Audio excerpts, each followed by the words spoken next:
Hello, welcome back to Tracktion TV. Today we're continuing on with the segment on chains. In particular, we're looking at O-ring and X Ring chains today. Still sticking with the good Japanese stuff, so we've chosen DRD as the brand again.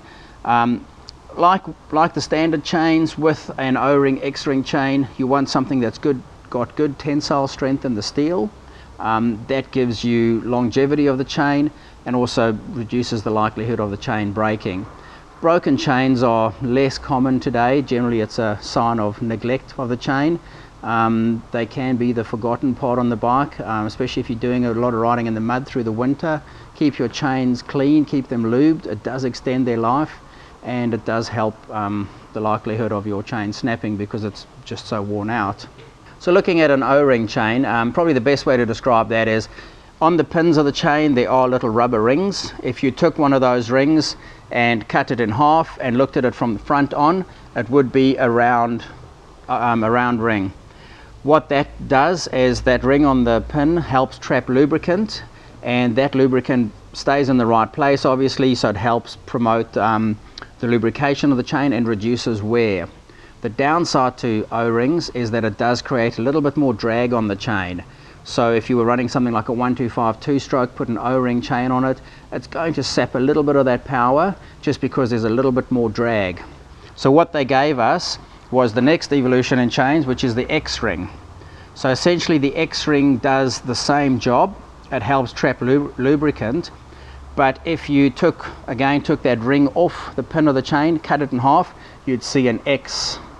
What that does is it gives us better pockets for trapping that lubricant, but more importantly it gives us less points of contact, so there's less drag on the chain and you get a much nicer, freer moving chain. So something like that, that's got an X Ring in it, it's nice and pliable. Even although it's new, it moves well, but it's still trapping that lubricant in there.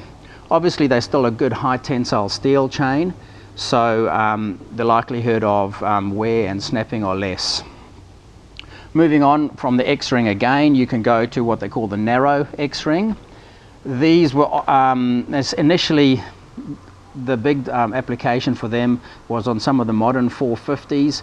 They had quite a tight tolerance around the front sprocket, and so the narrow chains just gave you a little bit more freedom around there, and it made sure that there was no rubbing on the casing and no wear around there. Often the narrow X Rings or the real top end X Ring chains will have gold plates. The gold is again a harder steel, so good tensile strength there.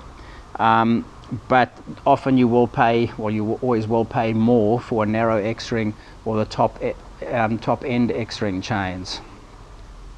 That sort of sums up chains.